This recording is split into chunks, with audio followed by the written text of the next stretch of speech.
السلام علیکم دوستوں۔ بد نظری سے انسان کے اندر نفسانی خواہشات کا طوفان اٹھ کھڑا ہوتا ہے اور انسان اس سیلاب کی روح میں بہہ جاتا ہے۔ اس میں 3 بڑے نقصان وجود میں آتے ہیں۔ پہلا، بد نظری کی وجہ سے انسان کے دل میں خیالی محبوب کا تصور پیدا ہو جاتا ہے۔ حسین چہرے اس کے دل و دماغ پر قبضہ کر لیتے ہیں۔ وہ شخص چاہتا ہے کہ میں ان حسین شکلوں تک رسائی حاصل نہیں کر سکتا، مگر اس کے باوجود تنہائیوں میں ان کے تصور سے لطف اندوز ہوتا ہے۔ بعض مرتبہ تو گھنٹوں ان کے ساتھ خیال کی دنیا میں باتیں کرتا ہے۔ معاملہ اس حد تک بڑھ جاتا ہے کہ تم میرے پاس ہوتے ہو گویا جب کوئی دوسرا نہیں ہوتا۔ بد نظری کے ساتھ ہی شیطان انسان کے دل و دماغ پر سوار ہو جاتا ہے اور اس شخص سے شیطانی حرکتیں کروانے میں جلدی کرتا ہے۔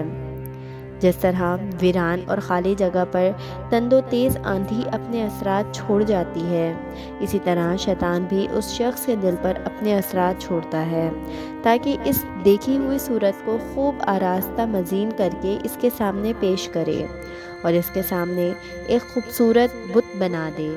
ایسے شخص کا دل رات دن اسی بت کی پوجا میں لگا رہتا ہے۔ وہ خام آرزوئیں اور تمناؤں میں الجھا رہتا ہے۔ اسی کا نام شہوت پرستی ہے، خواہش پرستی، نفس پرستی ہے۔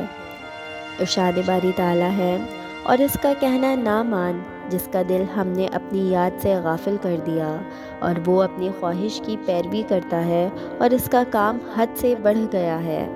ان خیالی معبودوں سے جان چھڑائے بغیر نہ تو ایمان کی حلاوت نصیب ہوتی ہے، نہ قرب الہی کی ہوا لگتی ہے۔ بد نظری کا دوسرا نقصان یہ ہے کہ انسان کا دل و دماغ متفرق چیزوں میں بٹ جاتا ہے، یہاں تک کہ وہ اپنے مصالح منافع کو بھول جاتا ہے۔ گھر میں حسین و جمیل نیکوکار اور وفادار بیوی موجود ہوتی ہے، مگر اس شخص کا دل بیوی کی طرف مائل ہی نہیں ہوتا۔ بیوی اچھی ہی نہیں لگتی، ذرا ذرا سی بات پر اس سے الجھتا ہے۔ گھر کی فضا میں بے سکونی پیدا ہو جاتی ہے، جبکہ یہی شخص بے پردہ گھومنے والی عورتوں کو اس طرح للچائی نظروں سے دیکھتا ہے جس طرح شکاری کتا اپنے شکار کو دیکھتا ہے۔ بسا اوقات تو اس شخص کا دل کام کاج میں بھی نہیں لگتا۔ اگر طالب علم ہے تو پڑھائی کے سوا ہر چیز اچھی لگتی ہے، اگر تاجر ہے تو کاروبار سے دل اکتا جاتا ہے، کئی گھنٹے سوتا ہے مگر پرسکون نیند سے محروم رہتا ہے۔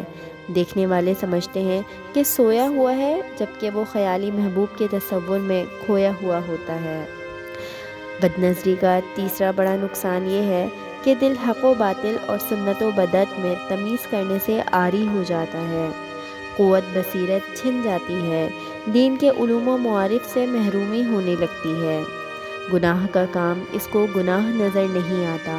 پھر ایسی صورتحال میں دین کے متعلق شیطان اس کو شکوک و شبہات میں مبتلا کر دیتا ہے۔